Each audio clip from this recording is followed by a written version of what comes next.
예, 말씀 함께 보겠습니다. 요한복음 18장 12절에서 27절입니다. 신약성경 요한복음 18장 12절에서 27절 말씀. 요한복음 18장 12절에서 27절 말씀입니다. 교독하시겠습니다. 이에 군대와 천부장과 유대인의 아랫사람들이 예수를 잡아 결박하여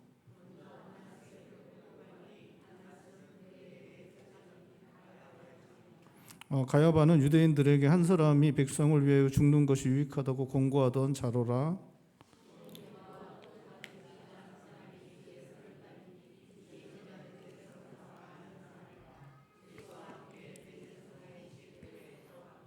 베드로는 문 밖에 서 있는지라 대제사장을 아는 그 다른 제자가 나가서 문 지키는 여자에게 말하여 베드로를 데리고 들어오니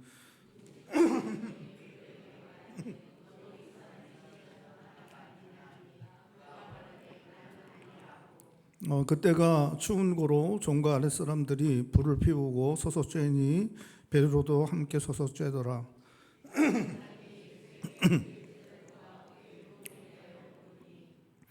예수께서 대답하시되 내가 드러내놓고 세상에 말하였노라. 모든 유대인들이 모이는 회당과 성전에서 항상 가르쳤고 은밀하게는 아무것도 말하지 아니했거늘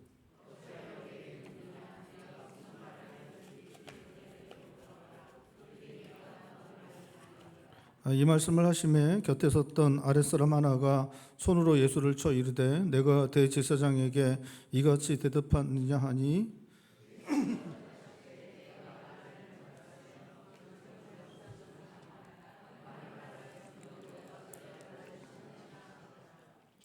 안나스가 예수를 결박한 그대로 대제사장 가야바에게 보내니라.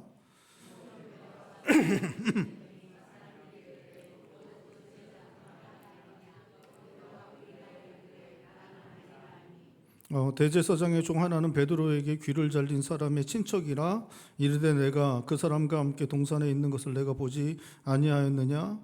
이에 베드로가 또 부인하니 곧 닭이 울더라. 아멘. 지나간 주에 우리가 함께 살펴본 것처럼 예수님과 제자들이 마지막 식사 마치고 겟세마네 동산에 있을 때 유다를 앞세워서 군대와 대제사장에게 속한 사람들이 예수님 잡으러 왔고 베드로는 칼을 뽑아서 대제사장의 종 말고의 길을 베어버립니다.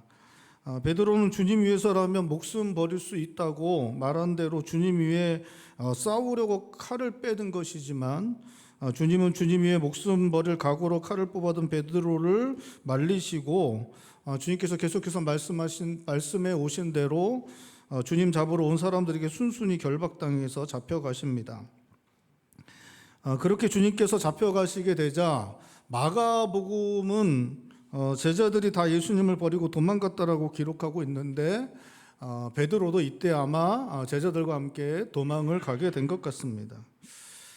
베드로는 진심으로 주님을 하나님의 아들이라고 고백하였고 진심으로 주님을 믿고 따랐고 주님을 진심으로 사랑했고 목숨 걸고 주님 위에 싸우려고 칼도 빼들었지만 자신이 생각했던 것과는 다르게 주님께서 그냥 잡히시니까 베드로는 주님 버리고 도망을 가고 있는 그런 모습 보여주고 있는 것입니다. 오늘 본 말씀에는 베드로가 요한으로 생각되는 제자와 함께 예수님께서 신문 받으시는 곳까지 따라와서 예수님을 부인한 사건이 기록되고 있습니다. 이게 왜 이렇게까지 따라오면서까지 이렇게 예수님을 부인하는지는 좀 이해는 안 되지만 어쨌든 이렇게 예수님을 끝까지 따라왔고 결국 따라왔던 그 현장에서 주님을 부인하는 그런 모습 보여주고 있습니다. 17절 말씀 보면 베드로가 대제사장의 집으로 들어가려고 하는데 문을 지키는 한 여종이 베드로에게 예수님의 제자 중 한 사람이 아닌지 그렇게 묻습니다. 베드로는 그 갑작스러운 질문에 당황한 것 같은데 그 여종에게 아니라고 주님을 부인을 하고 있습니다. 25절에 날이 추워서 불을 피워 쬐고 있던 사람들과 함께 베드로도 불을 함께 쬐고 있었는데, 함께 불을 쬐고 있던 사람들 중 하나가 예수님의 제자 중 하나가 아니냐고 베드로에게 이제 묻습니다. 그랬더니 이번에도 베드로는 자기가 그렇지 않다, 아니다라고 부인합니다. 26절에도 베드로가 귀를 베어버린 말고의 친척인 대제사장의 종이 베드로가 예수님 잡히시던 동산에 함께 있던 것을 보았다고 합니다. 그러니까 이제 이게 바로 조금 전이에요. 조금 전입니다. 며칠 전이 아니라 바로 조금 전에 너가 예수님 잡히실 때 그 자리에 함께 있었던 거 보았다고 이야기하는데, 놀랍게도 베드로는 아니다, 그것마저도 아니다라고 그렇게 부인을 하고 있습니다. 그리고 27절에 이렇게 베드로가 3번 부인하고 난 이후에 닭이 울었다라고 그렇게 말씀하고 있습니다. 베드로가 주님 부인하게 될 것은 주님께서 미리 말씀하신 것이었습니다. 베드로가 목숨 바쳐 주님 따르겠다고 했을 때 주님은 베드로가 3번 부인할 것이라고 하셨는데, 베드로는 주님께서 말씀하신 대로 주님을 3번 부인하고 있습니다. 베드로는 자기가 주님께 말씀드렸던 것처럼 하려고 주님 위에 목숨 바쳐 싸우려고 칼을 빼들었습니다. 예수님 잡으러 온 사람의 귀를 베어버렸습니다. 예수님을 지켜내려고, 예수님과 함께 싸우려고 자기가 이제까지 말씀드려온 것처럼 칼을 빼들었고, 그래서 예수님 잡으러 온 사람이 귀를 베어버렸습니다. 그리고 예수님 이제 잡혀갈 때는 이제 베드로가 따라가지 못했죠. 함께 잡혀가는 일을 하지 못했는데, 그래도 이제 자기가 한 말이 있으니까 주님을 끝까지 따르겠다라는 그 말을 좀 지키려고 여기까지 따라온 거 아닌가? 안나스의 뜰까지 이제 그냥 쫄래쫄래 이렇게 주님을 따라온 거 아닌가, 그렇게 생각이 됩니다. 자신이 말한 대로 끝까지 주님 따르려고 하는 그러한 모습을 베드로는 이 밤에 보여주고 있습니다. 그런데 그는 주님 말씀하신 대로 주님을 3번 부인하고 있습니다. 여자 종에게, 또 함께 불을 쬐던 사람에게, 조금 전에 자기를 보았다고 하는 사람에게까지 예수님 제자인 것 부인합니다. 베드로는 자기가 말한 대로 하지 못했습니다. 베드로는 주님께서 말씀하시는 대로 하고 있습니다. 베드로는 주님을 진심으로 사랑하고 있었기 때문에 주님 위해서 목숨도 드릴 수 있다고 생각하고 있었습니다. 베드로에게는 자기 생각이 있었습니다. 자기 방법이 있었습니다. 예수님 말씀하시는 대로가 아니라 자기가 예수님 통하여 이루기 원하는 보다 좋은 것이 있었습니다. 예수님 말씀하시는 대로 되는 게 아니라 자기가 예수님 통해서 이루고 싶은 것이 있었어요. 예수님이 통해서 이 세상을 더 좋게 만들 수 있다고 생각했습니다. 예수님을 임금으로 만들면, 예수님이 임금이 된 이스라엘이 다윗이 다스리던 시대처럼 그렇게 좋은 세상 될 수 있다고 생각했습니다. 세상도 좋아지고 예수님도 임금되고 자기들은 덩달아 그렇게 높은 자리에 올라서 아주 훌륭한 일을 하는 사람, 모두가 다 좋아지고 예수님 통해서 좋아질 수 있다. 누이 좋고 배부 좋고 도랑치고 가재 잡고 다 좋아질 수 있다. 다 좋아질 수 있다. 이게 베드로가 생각하는 것이었어요. 그거 위해서라면 예수님 위해서 싸우고 예수님 지키려고 목숨 걸고 그렇게 자기 목숨 다 내놓고 할 수 있다라고 그렇게 생각하고 있었습니다. 그것 위해서 어떠한 순간이 와도 주님 배신하지 않을 것이고 주님 편에 설 것이고 주님과 함께 할 것이다, 베드로는 생각하고 있었습니다. 하지만 베드로는 자기가 생각하고 믿고 말했던 대로 행동하지 못합니다. 어떠한 순간이 와도 주님과 함께 할 줄 알았는데 그렇게 하지 못합니다. 목숨 버려 주님 사랑하는 줄 알았는데, 그런데 놀랍게도 주님을 3번이나 부인하고 있습니다. 베드로는 주님께서 말씀하셨던 대로 행하고 있습니다. 베드로가 실제로 행한 것은 자기 자신에 대해 자기가 생각하고 믿고 있었던 것 아니고 주님께서 말씀하신 대로의 것이었습니다. 주님께서 베드로보다 베드로에 대해 더 잘 알고 있었습니다. 베드로는 자신에 대해서 잘못 알고 있었습니다. 베드로는 자기 자신이 어떠한 상태에 있는지 잘 몰랐습니다. 베드로는 자기가 주님 위에 생명 버릴 수 있을 줄 알았습니다. 베드로는 모든 두려움 이겨내고 끝까지 변함없이 주를 위해 충성스럽게 생명도 드릴 수 있다고 생각하고 있었습니다. 그래서 주님께 끝까지 따르겠다고 주님 위해 목숨도 버릴 것이라고 말했습니다. 주님과 함께 다니며 주님으로 말미암아 사람들로부터 칭송도 받게 되고, 언제나 주님과 가까이 있었던 베드로는 자신이 다른 제자들보다 낫다고 생각한 것 같습니다. 그래서 주님께 다른 제자들 다 버려도 나는 주님 따르겠습니다 라고 베드로는 그렇게 주님께 말씀드렸습니다. 자신은 의리도 있고 충성스럽고 흔들림 없는 믿음 가진 사람이라고, 그런 사람이라고 생각하였고, 주님 위해서 자신 목숨 버릴 수 있을 것이라고 그렇게 자신하고 있었습니다. 그런데 베드로는 그런 사람이 아니었습니다. 자신이 장담한 대로 행할 수 있는 사람이 아니었습니다. 그는 현실의 두려움에 사로잡히게 되었고 그것을 이겨내지 못했습니다. 베드로는 자기가 장담한 대로가 아니라 주님께서 말씀하신 대로 주님을 3번이나 부인하는 그러한 모습을 보여주고 있습니다. 자기 자신을 잘 알지 못할 때 우리는 장담할 수 있지만 그 장담대로 행할 수는 없습니다. 베드로처럼 주를 위하여 목숨도 버리겠다고 장담하지만 결과적으로 주님을 부인하는 일이 우리의 삶 가운데 얼마든지 일어날 수 있습니다. 인생 살아갈 때 중요한 것 중 하나가 자기 자신을 아는 것인데, 우리는 우리 자신에게 대해 잘 알고 있다고 생각할 수 있지만 생각보다 자기 자신에 대해 잘 알고 있는 사람은 많지 않습니다. 아니, 거의 사람들은 자기 자신에 대해 잘못 알고 있는 경우가 너무나 많습니다. 사람은 열등감을 많이 가지고 있는데, 열등감에 사로잡히게 되면 자기를 다른 사람보다 부족하게 여기고 자신을 무가치하다고 여기기까지 한다고 합니다. 반대로 우월감에 사로잡히게 되면 자기를 다른 사람보다 뛰어나게 과대평가하게 되는 일도 있습니다. 열등감, 우월감, 이러한 마음들을, 이러한 감정들은 실제의 자신을 제대로 보지 못하게 만듭니다. 우리가 잘 알고 있는 것처럼 사람들은 대부분 자기가 속한 집단에서 자기가 평균 이상이라고 그렇게 생각한다고 합니다. 이런 법칙이 있다고 하잖아요. 그렇죠? 예? 저도 저희 노예에 많은 목사님들이 있지만 제가 그래도 노예 목사님들 중에서는 평균 이상이라고 저도 생각합니다. 외모도 그렇고 실력도 그렇고, 뭐 제가 최고는 아니죠. 뭐 최고, 저도 인정합니다. 저희 노예 목사님 한 300명 넘는데 그 중에서 제가 제일 잘생기진 않았죠. 저도 알아요. 그 정도는 압니다. 그래도 평균 이상은 아닙니다. 왜 웃으시죠? 예? 사람은 자기가 속한 집단에서 그래도 내가 그래도 중간 이상은 돼. 다들 그렇게 생각한다고 합니다. 그러시죠?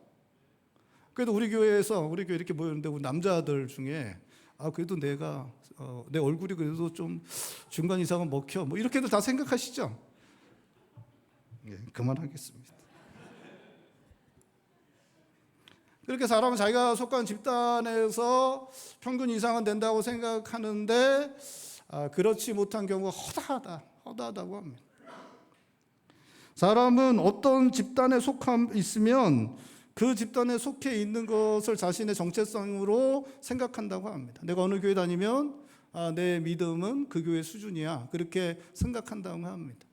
또 이제 자기가 어떤 사회적 지위를 갖고 있으면, 내가 그 사회적 지위에 속해 있으면 그 사회적 지위가 자기의 정체성이라고 생각한다고 합니다. 어떤 것을 소유하고 있으면 그 소유가 자기의 정체성을 나타낸다고 합니다. 그런데 놀랍게도 자기가 속한 집단, 자기가 갖고 있는 사회적 지위, 갖고 있는 소유, 이것들과 자신이 전혀 다를 때가 진짜 허다하다고 합니다. 사람은 자기 합리화에 뛰어나고 스스로를 속이는 경우도 너무나 많다고 합니다. 사람이 자기가 진짜 믿어요. 진짜 믿고 그렇게 행동하는 경우가 너무 많습니다. 너 안 믿지? 너도 안 믿으면서 그렇게 하는 거 아니야? 라고 묻지만 너도 잘못된 거 알잖아. 알면서 그렇게 하는 거 아니야? 라고 그렇게 생각까지 이해할 수가 있지만, 사람들은 놀랍게도 그것을 철석같이 믿고 자기도 스스로 속아서 그렇게 행동하는 경우들이 되게 많다고 합니다. 자기 스스로 합리화하고 자기를 스스로 속이기도 하고 자기는 평균 이상이라고 생각하고 자기가 속한 집단, 자기가 가지고 있는 것, 이러한 것이 자기의 정체성을 드러낸다고 믿고 이런 식으로 자기 스스로 열등감 내지는 우월감에 사로잡혀서 자기를 평가하기 때문에 사람들은 자기 자신을 제대로 평가하는 것이 사실은 쉽지 않습니다. 자기 자신에 대해서 잘 알고 있다고 생각하지만 자기 자신을 모르는 경우가 너무나 많습니다. 저는 저에 대해서 정확하게 알고 있는 분이 저한테 어느 날 아침에 저한테 얘기를 하더라고요. 제가 저희 어머니하고 아침에 저희 어머니 생전에 살아계실 때 아침밥 먹으면서 같이 얘기를 나누는데 너희 큰 누나는 어떻고 둘째 누나는 어떻고 막 그래 셋째 누나는 어떻고 넷째 누나 저 누나가 넷입니다. 넷째 누나는 어떻고 그러더라고요. 그래서 엄마 저는 어때요? 그랬더니 저희 어머니가 저한테 그러더라고요. 넌 못됐지. 깜짝 놀랐어요. 깜짝 놀랐습니다. 어떻게 알았지? 깜짝 놀랐어요. 여러분, 우리는 우리 자신에 대해서 잘 모르는 경우들이 너무 많습니다. 그리고 그렇게 우리가 생각하는 내 자신과 실제 내 자신이 다를 때 허망하고 헛된 일들을 하게 될 수도 있고 실패의 길을 가게 될 수도 있습니다. 자기 능력이나 가지고 있는 것에 대해 비해 자기를 너무 과대평가하게 되면 터무니없는 허황된 일을 하다가 아무것도 하지 못할 수 있습니다. 헛된 일에 시간 낭비할 수 있습니다. 반대로 자기를 너무 과소평가하고 자기 비하하게 되면 충분히 할 수 있는 것도 시도하려고 하지 않고 스스로 낙심하고 포기하기도 합니다. 아무것도 하지 않는 상태에 이르기도 합니다. 우리 자신에 대해 알지 못하면 허망하고 헛된 일들을 하게 되고 실패하는 길 가게 될 수 있습니다. 우리는 우리 자신에 대해 잘 모르기 때문에 우리가 살아갈 삶을 위해 우리가 해야 하는 것이 있는데 바로 주님의 말씀을 듣는 것입니다. 주님께서 우리에게 말씀하시는 거 들어야 합니다. 주님께서 우리에게 말씀하시는 우리가 살아야 할 삶에 대해 들어야 하고 그 말씀대로 순종하여 살아가야 합니다. 주님은 베드로보다 베드로에 대해 더 잘 알고 계셨습니다.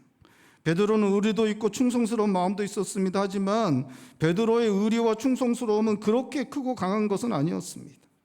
베드로는 심지가 어떠한 때라도 흔들림 없을 정도로 강하고 견고한 사람이 아니었습니다. 베드로는 여전히 부족함이 많은 사람이었습니다. 주님은 베드로의 생각도 사람됨도 알고 계셨습니다. 베드로의 진심도 알고 계셨습니다. 주님은 베드로의 모든 것 알고 계셨습니다. 그래서 베드로가 주님, 제가 죽을지언정 주님을 따르겠습니다. 다른 놈들 다 버려도 저는 주님 죽을지언정 주님을 따르겠습니다 라고 그렇게 말씀드렸을 때 주님은 말씀하시죠. 야, 너는 그 정도는 아니야. 너가 의리 있고 충성스러운 건 알겠는데 너 그 정도는 아니야. 너 그 정도는 너 나 버릴 것이고 나 3번 부인할 거야. 주님께서 베드로에게 말씀해 주십니다. 베드로는 자기보다 자기를 더 잘 알고 계신 주님의 말씀을 듣고 순종해야 했는데 베드로는 그렇게 하지 못했고 베드로는 결국 실패했습니다. 여러분, 우리는 우리 자신에 대해 잘 알지 못하기 때문에 잘못된 길 갈 수 있습니다. 충분히 그렇게 할 수 있습니다. 그렇기 때문에 우리는 주님의 말씀을 들어야 합니다. 그 인도하심을 받아야 합니다. 우리에 대해 주님이 말씀해 주시는 것이 맞습니다. 주님의 말씀에 비춰볼 때에 내 자신에 대해 알게 되고 우리가 어떠한 삶을 살아가야 할지 알게 될 수 있습니다. 주님의 인도하신 가운데 나아갈 바를 알 수 있습니다. 주님께 나아가 주님 말씀 들을 때 허망한 일을 행하며 실패하는 길 가는 것 아니라 하나님 앞에서 참되고 가치 있는 인생 살아갈 수 있습니다. 주님의 말씀 들어야 합니다. 사랑하는 성도 여러분, 주님의 뜻을 구하여야 합니다. 주님 말씀 듣고 주님 말씀대로 순종해야 합니다. 내 생각 내 뜻 아니라 주님 말씀 듣고 주님 말씀대로 행해야 합니다. 주님 앞에 나아가 주님 말씀 듣고 그 말씀대로 우리 자신에 대해 알고 주님 말씀대로 순종하여 하나님 앞에서 참되고 가치 있는 인생 살아가실 수 있는 성도님들 되시기를 바랍니다.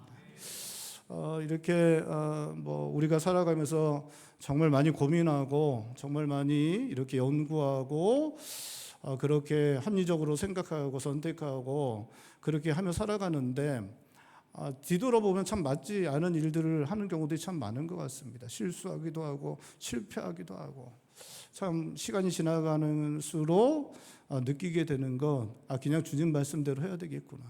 그냥 주님께 뜻을 구하고 그 뜻대로 살아가는 게 그게 정답이구나. 그러한 생각을 하게 되는 것이 우리 인생 아닌가 생각됩니다. 여러분, 특별히 우리 인생도 그렇지만 우리의 믿음의 삶, 교회로 모이는 것, 이것은 특별히 또 하나님 말씀 위에서 해야 합니다.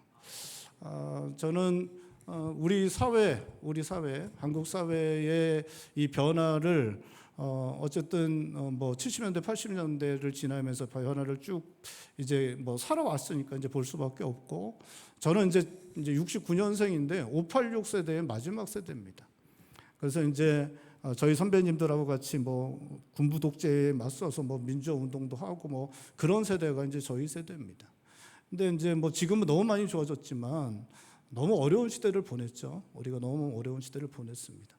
그 당시에 뭐 우리 여공으로 일하셨던 분들 다락방 같은 데서 그 재봉틀 미싱 그거 돌리면서 하루 16시간 20시간씩 일하면서 물도 제대로 못 마시고, 그렇게 뭐 그 열악한 환경에서 저 임금도 정말 어처구니 없는 임금 받아가면서 이렇게 일하셨기 때문에, 그러한 상황에서 우리가 이제 민주화 운동도 하고 또 이제 그러한 여러 가지 것들을 개선하기 위해서 많은 일들도 했습니다.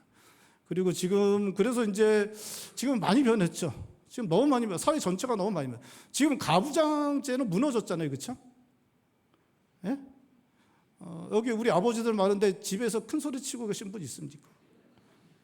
아버지들은 대부분 가정에서 엄마가 제일 힘세고, 그 다음에 큰딸, 두 번째 둘째 딸, 그 다음에 세 번째 막내 아들, 그 다음에 개, 그 다음에는 아버지, 이렇게 되잖아요. 대부분 다. 그러니까 사회가, 세상이, 그래서 가정이 이제 가부장제가 완전히 무너져요. 우리 한국 사회는 가부장제가 이제 거의 무너졌어요. 유교 사회도 완전히 이제 유교적인 여러 가지 전통과 제도가 이제 완전히 거의 다 무너졌어요. 그래서 우리가 이제 인간의 권리를 갖다가 이렇게 하기 위해서, 물론 너무 험악한 시절을 보냈기 때문에 그걸 고치기 위해서 그렇게 했어요. 충분히 그러한 것은 너무나 옳은 선택이었고 우리가 그것을 위해서 싸워왔고, 그래서 너무 많은 권리들을 갖다 했는데, 근데 지나 보니까 그게 다 좋냐? 너무 많은 부작용들이 일어났습니다. 학교 안에서 선생님들이 너무 고통스러운 시간들을, 그 권리 때문에 너무 고통스러운 시간들을 선생님들이 지금 보내고 있어요. 지금 현실에 있어요. 이게 어떻게 손을 대야 할지도 모를 정도의 너무 큰 부작용들이 일어나고 있습니다. 뭐 노동자들의 권리, 기업의 우리 중소기업이나 이렇게 사업을 하시는 우리 분들은 그런 것 때문에 너무 큰 고통들을 당하는 일들이 실제로 지금 일어나고 있습니다. 이게 노동자들의 권리 때문에 그런 것들이, 이게 어떻게 손을 대야 할지도 모를 정도로 참 쉽지 않은 그런 문제들이 일어납니다. 그러니까 제가 말씀드리는 게, 우리가 그때 그럼 그런 선택들이 틀렸냐? 아니죠. 너무 옳다고 생각했기 때문에 선택을 했는데, 지나고 나니까 그 부작용들을 어떻게 손을 댈지도 알 수 없을 정도의 부작용들이 일어나는 게 우리 인간의 한계입니다. 인간의 한계예요. 근데 교회 안에서, 또 신앙 안에서 하나님의 말씀을 떠나서 사람들이 옳다는 대로 세상의 기준에 따라서 교회를 바꾸고 신앙의 삶을 바꾼다면 그것은 상상할 수도 없는 큰 문제가 일어날 수 있다는 것입니다. 여러분, 교회도 신앙의 삶도 하나님 말씀 위에 서야 합니다. 우리가 옳다고 생각하는 것이 아니라 하나님의 말씀 위에 서야 합니다. 우리의 인생의 삶도 주님의 뜻을 구하고 주님의 말씀 위에서 우리의 인생의 삶도 꾸려가는 것이 가장 좋은 것이지만, 교회 또 신앙, 이것은 반드시 하나님 말씀 위에서, 그 말씀 위에서 세워나가야 하는 것입니다. 저는 저희 교회는 보수주의 신학 위에 세워진 교회입니다. 우리는 성경을 하나님의 말씀으로 믿습니다. 100% 하나님의 말씀으로 믿습니다. 한국교회에서 많은 교단들이 그것을 인정하지 않는 교단들이 있는데, 사랑하는 성도 여러분, 우리의 교회도 신앙도 하나님 말씀 위에 세워가야 합니다. 하나님 말씀 따르는 그 말씀 위에 견고하게 세워지는 신앙, 그러한 교회가 될 수 있기를 주님의 이름으로 축원드립니다. 베드로가 도망가고 주님을 부인하기까지 한 것, 두려움 때문이었습니다. 베드로는 바람도 잠잠케 하고 귀신도 꼼짝 못하게 하는 예수님이 잡히시는 일은 있을 수 없다고 생각하고 있었습니다. 베드로가 예수님 잡히시는 일은 있을 수 없다고 믿었습니다. 왜냐하면 예수님은 바람도 잠잠케 하시는 분이니까. 예수님 그 갈릴리 바다에서 바람이 막 불 때 바람을 향해서 잠잠하라 했더니 바람이 잠잠해져요. 물결도 잠잠하라 하니까 물결도 잠잠해졌어요. 여러분 이런 일을 그 시대에 뭐 사람들 잡으러 왔는데 그 사람들이 바람을 확 불었더니 바람이 확 불면 이 사람들이 군인들이 어떻게 되겠어요? 예? 깜짝 놀라서 도망가지. 이게 뭐 감당을 할 수가 없죠. 예수님은 또 어떻게 했는지 귀신도 굴복시켰어요. 귀신들이 와서 예수님한테 제발 떠나가 달라고. 귀신들이 두려워 떠오는 분이 누구냐? 예수님이었어요. 그런 것들을 다 보았기 때문에 이렇게 바람도 움직이시고 물결도 잠잠케 하시고 자연을 움직이시고 귀신도 꼼짝 못하게 하시는 이 주님이 잡히신다는 거, 이거는 뭐 상상할 수도 없는 일이에요. 베드로는 그런 일은 있을 수도 없다고 생각했습니다. 그런데 너무 무기력하게 주님께서 잡히시고 그렇게 주님께서 떠나시고 나니까 그때서야 우리가 요즘에 하는 말로 현타 온다 그러잖아요. 현실을 자각하게 됐습니다. 자기가 할 수 있는 게 아무것도 없고, 이제까지는 승승장구하는 예수님과 함께 승승장구하는 그러한 기세 속에서 단 한 번도 두려워 본 적이 없었습니다. 주님이 함께 하셔서 그렇게 바다도 잠잠케 하고 귀신도 굴복시키는 그 주님과 함께 있었기 때문에 두려워하는 거 아무것도 없었어요. 당연히 베드로는 다 이길 것이라고 생각하고 있었습니다. 그런데 주님께서 아무것도 하지 않으시고 그렇게 무기력하게 끌려 잡혀가시니까 갑자기 두려움이 엄습하게 되었고 결국 그가 주님을 버리고 도망가게 된 것입니다. 여러분, 두려움은 사람의 몸과 마음을 마비시킵니다. 그러니까 이제 여자분들이 밤길에 혼자 이렇게 막 지나가는데 어떤 등치 큰 남자가 갑자기 다가와서 여자를 붙들면 그 여자분이 소리를 지르고 싶어도 소리를 못 지른다고 하죠.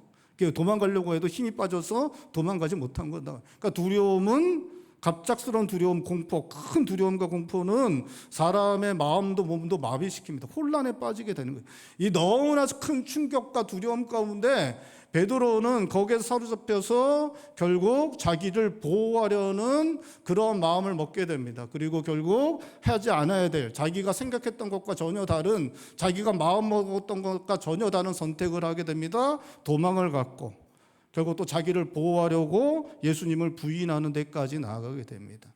여러분, 두려움은 자기의 생각과 자기의 몸도 마음도 다 마비시켜 버립니다. 자기가 생각했던 대로 행동하지 못하게 만듭니다.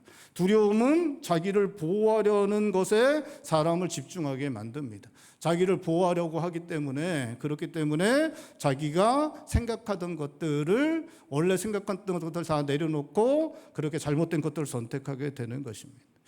이렇게 갑작스럽게 무슨 일이 일어난다. 그러면 여러분 제일 먼저 하는 일이 뭐 같아요? 예? 이제 엄마가 이제 뭐 사고 났을 때 엄마가 아기를 갖다 안고 아기를 보호하기 위해서 이렇게 그런 경우들이 많죠. 그러니까 엄마의 사랑은 어때요? 숭고하죠. 여러분, 아내하고 남편이 있는데 남편이 아내를 이렇게 딱 안고 아내를 보호하고 이렇게 죽으면 거의 없죠. 그런 일이. 이렇게 하면 제일 먼저 누구를 보호합니까? 사람이 자기를 보호해요. 이게 아내를 보호해야 된다는 생각을 갖지만 사람이 누굴 보호합니까? 사람이 자기를 갖다 이렇게. 자기를 보호. 그러니까 사람은 두려움 앞에서 제일 먼저 자기를 보호하려고 합니다.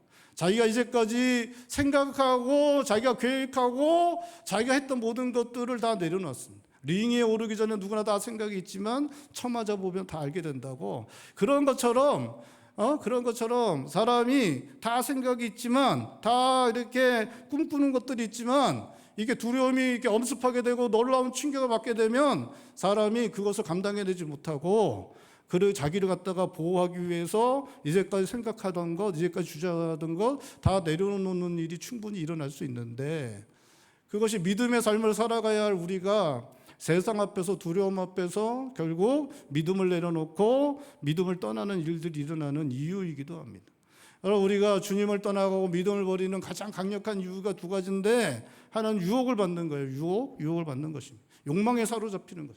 그것 때문에 우리가 주님을 따르지 못하는 경우들이 우리 삶 가운데 일어날 수 있습니다. 또 한 가지 가장 강력한 것, 두려움입니다. 두려움이에요. 아침에 이제 TV를 이렇게 보다가 뉴스에서 우리나라 국민 연금이 고갈되고 막 그런 얘기 나오면 앞으로 나 어떻게 살아야 되지? 내가 이제 앞으로 살아야 되지? 막 그런 생각하면 사람이 무슨 생각하냐? 두려움에 사로잡히게 되고 결국 그 두려움 때문에 믿음의 일보다는 내가 앞으로 내 일들을 어떻게 해야 될지 그런 결정을 충분히 할 수 있는, 별일 없는데도 아침에 일어나 TV 보다가도 그러한 두려움 때문에 믿음의 길이 아니라 내 삶을 어떻게 살아갈지를 선택할 수 있는 그런 연약한 사람들이 바로 우리들입니다. 두려움 때문에 그런 결정을 하는 것이고, 오늘 베드로는 두려움 때문에 사로잡혀서 자기가 그렇게 주님 앞에서 확신을 가지고 했던 이야기들 다 무너뜨리고 도망가고 주님을 부인하는 그런 모습을 보여주고 있는 것입니다. 오늘 성경이 참 재미있는 게 주님을 부인하는 것이 앞뒤로 있고 그 중간에 주님의 모습이 나타납니다. 19절에서 24절에 주님께서 대제사장 앞에 서신 주님의 모습을 보여주고 있습니다. 그 대제사장 앞에 서신 주님의 모습은 베드로의 모습과 너무나 대조됩니다. 주님은 너무나 당당한 모습을 보여주시고 있습니다. 여러분, 주님이 십자가에 달리시는 것을 주님이 두려워하셨습니다. 주님도 십자가에 달리신 걸 너무 두려워하셔서 주님이 하나님 앞에 나아가서 기도드립니다. 그 땀방울이 핏방울이 될 정도로 간절하게 밤을 새워서 그 두려움 때문에 주님께서 기도를 드리십니다. 그런데 주님께서는 잡히실 때도 두려운 모습을 보이시지 않습니다. 그리고 오늘 본 말씀에 대제사장 앞에서도 할 말 다 하시는 모습을 보여주시고 있습니다. 20절에서도 23절에서도 마치 주님께서 신문받는 사람이 아니라 가르치는 사람인 것처럼 그렇게 호통을 치는 그런 담대한 모습을 주님께서 보여주시고 있습니다. 여러분, 주님께서 두려워하셨던 것은 무엇이냐? 십자가를 지심으로 말미암아 당하는 고통이 아니었습니다. 주님께서 두려워하시는 것은 무엇이냐? 하나님께서 주님을 저주하시고 하나님께 버림받는 것, 그것을 주님께서 두려워하셨습니다. 여러분, 주님께서 십자가에 달리실 때 주님이 뭐가 되셨냐? 십자가에 달리실 때 주님이 뭐가 되셨냐면 온 인류의 죄를 지시고 십자가에 달리셨습니다. 그러니까 십자가에 달렸을 때 주님이 뭐가 됐냐? 온 인류의 죄가 주님께 이렇게 전가됐어요. 그러니까 죄 덩어리가 돼요. 온 인류의 죄를 다 안으셨기 때문에 죄 덩어리가 되셨고, 그 죄로 똘똘 뭉쳐진 그 주님을 하나님께서 저주하셨습니다. 하나님께서 실제로 주님을 십자가에 달린 주님은 하나님께 저주받는 존재가 되어버리고 완전히 버림받은 존재가 되었습니다. 하나님은 죄를 싫어하시고 죄를 증오하시기 때문에 죄를 멸하시는 분이 하나님이십니다. 근데 그 모든 죄가 누구에게 다 전가되었냐? 예수님께 전가되었어요. 예수님께 죄가 전가되어졌기 때문에 예수님은 십자가에서 하나님께 저주받는 존재가 되었고 하나님께 버림받는 존재가 되었습니다. 그래서 예수님이 하나님께 부르짖습니다. 아버지 나를 왜 버리십니까? 하나님 어찌하여 나를 버리십니까? 라고 그렇게 하나님께 주님께서 부르짖는데, 실제로 십자가에서 주님은 하나님께 저주를 받으셨고 버림을 받으셨고 그렇게 죽음을 당하시는 일이 일어났어요. 영원토록 한 번도 주님 하나님께서 떨어지지 않고 온전한 하나됨을 이루시며 영원부터 이제까지 함께 하셨는데, 근데 이제 주님께서 하나님께 저주받는 존재가 되고 그리고 하나님께 버림받는 그 자리, 십자가의 자리이기 때문에 주님께서 그 자리에 서는 것, 그것을 두려워하셨던 것입니다. 주님은 하나님께 버림받는 것, 하나님께 저주받는 것, 그것이 가장 두려운 것이다라고 그렇게 말씀하신 것이고, 마태복음 10장 28절에서 동일하게 우리들에게 말씀하십니다. 우리 마태복음 10장 28절 말씀, 마태복음 10장 28절 말씀 우리 한 목소리 읽어보겠습니다. 몸은 죽여도 영혼은 능히 죽이지 못하는 자를 두려워하지 말고 오직 몸과 영혼을 능히 지옥에 멸할 수 있는 이를 두려워. 주님께서 두려워하신 것, 하나님을 두려워해야 된다라고 말씀하고 있습니다. 이 땅의 것들을 두려워해서는 안 되고 하나님을 두려워해야 된다라고 그렇게 말씀하고 있습니다. 두려움은 우리를 믿음의 삶을 살지 못하도록 만드는 가장 큰 요인 중에 하나인데, 주님께서 말씀하십니다. 이 세상 것 두려워하지 말고 우리의 영원한 것을 결정하시는 분, 지옥에서 우리를 멸하실 수 있는 그 하나님을 두려워해라. 그렇게 주님께서 우리들에게 말씀하시고 있는 것입니다. 여러분, 우리가 세상에서 갖게 되는 두려움을 이겨낼 수 있는 방법은 이 세상의 것들 그냥 다 지나가는 것이고, 언젠가 우리가 하나님 앞에 설 것이고, 그 하나님께서 우리들 모든 것을 정하실 것이기 때문에 그 하나님을 두려워해야지 이 세상을 두려워하지 않아야 된다는 그 주님의 말씀을 기억함으로 이 세상의 것들을 두려워하지 않을 수 있다라고 그렇게 말씀하고 있습니다. 주님께서 말씀하시는 것을 좀 더 이렇게 비약해서 말씀하시면, 야 아무것도 아니야, 야 아무것도, 다 지나갈 거다, 다 지나갈 거다. 정말 두려워해야 되는 것은 하나님께서 모든 걸 결정하실 것이기 때문에 두려워해야 된다. 하나님 두려워야지 이 세상의 것들 두려워할 필요 없다, 주님 말씀하십니다. 여러분, 죽음은 인생에서 가장 현실적인 것입니다. 죽음은 가장 확정된 것입니다. 이 세상에서 우리가 살아가는 동안에 여러 가지 것들을 꿈꾸지만, 여러분, 그것을 할 수 있을지 알 수 있는 것은 아무것도 없습니다. 여러분, 내년에 뭐 여행을 계획한다거나, 뭐 우리 딸 자라나서 결혼하는 걸 보겠다거나, 뭐 어떻게 할 거나 뭐 수많은 계획이 있지만 그 계획들대로 이루어질 수 있을지 없을지 알 수 있는 것들은 아무것도 없습니다. 그런데 우리가 확실히 알 수 있는 건 단 하나예요. 우리가 죽는다는 것, 그것은 단 하나, 그걸 확실합니다.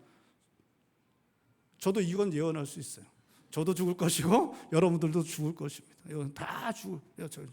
저희 교회가 2008년도에 교회를 시작했습니다. 제가 교회 시작하고 나서 제 친구인 정 목사님한테 제가 같이 이제 식사를 많이 했는데, 그때 같이 하면서 항상 얘기했던 게, 야, 빨리 1년 지나고 2년 지나고 3년 됐으면 좋겠다. 그 얘기 계속했습니다.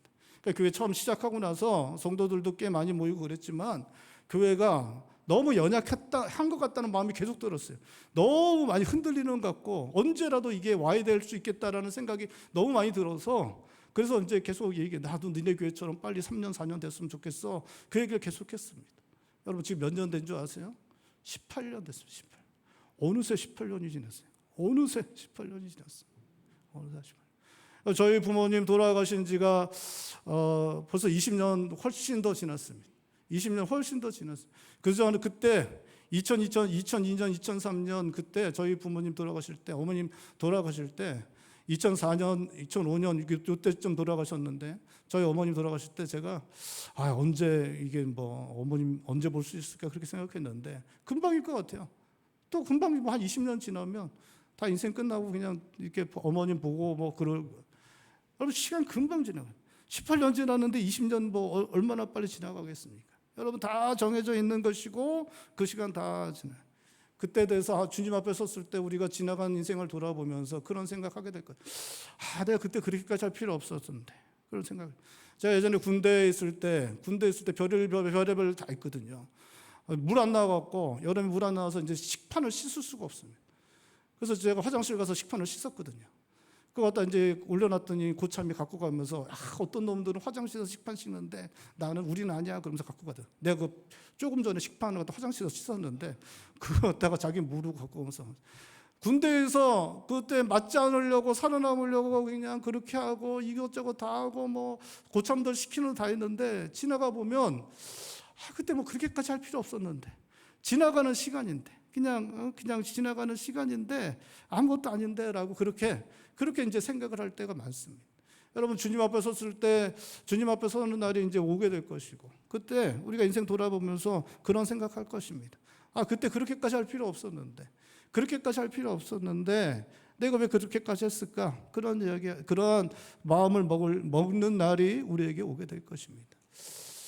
두려움은 우리의 믿음의 삶을 살지 못하도록 만드는 가장 큰 이유 중에 하나입니다. 그런데 그 두려움을 이겨낼 수 있는 방법은, 우리 인생은 정해져 있고 인생이 끝난 이후에 우리가 하나님 앞에 설 것이고, 그 하나님께서 정해 주시는 것, 그것이 우리를 가장 두렵게 해야 되는 것이라는 것을 우리 주님 말씀 기억할 때 우리도 주님처럼 당당하게 이 세상 앞에서 살아갈 수 있는 것입니다. 사랑하는 성도 여러분, 주님의 말씀 기억하고 두려움을 이겨내고 믿음의 삶을 선택하며 살아가실 수 있는 성도님들 되실 수 있기를 바랍니다. 이 땅에서의 시간이 정해져 있다는 것이 우리가 이 땅에서 열심히 살아가야 되는 이유이기도 합니다.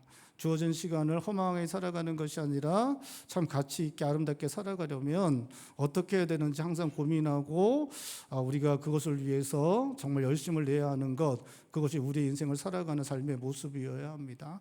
그렇게 살아가기 위해서 주님의 뜻을 구하며 살고 우리 주님께서 하신 말씀 기억하고 두려움을 이겨내고 어리석은 선택을 하는 것이 아니라 믿음의 선택을 하고 길을 잃지 않고 그렇게 살아가서 우리 인생을 정말 가치 있고 아름다운 인생으로 만들어 가실 수 있는 성도님들 되시기를 주님의 이름으로 축원드립니다.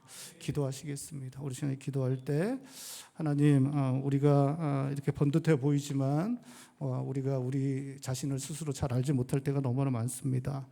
우리가 했던 결정, 선택, 어리석은 것들, 잘못된 것들 될 때가 너무나 많고 실수와 실패들이 너무나 많은 것 저희가 잘 알고 있습니다. 주님, 우리 인생길이 가장 가치 있고 아름다운 것 될 수 있도록 주님 우리를 인도하여 주시옵소서. 우리가 주님께 나아가 구하오니 주님의 뜻을 보여주시옵시고 주님의 말씀을 듣게 하여 주시고 그 말씀대로 살아가서 우리 인생이 아름답고 가치 있는 것으로 만들어질 수 있도록 도와주시옵소서.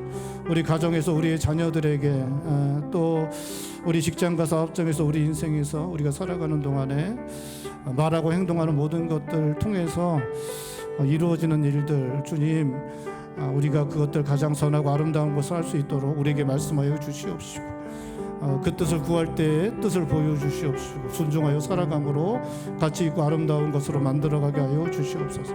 두려움 이겨낼 수 있도록 도와주시고 두려움 때문에 믿음을 저버리는 어리석은 길 가지 않도록 도와주시옵시고 끝까지 믿음을 지켜내는 믿음의 삶 살아갈 수 있도록 주님 도와주시옵소서. 우리 한 목소리로 함께 기도하겠습니다. 기도합니다.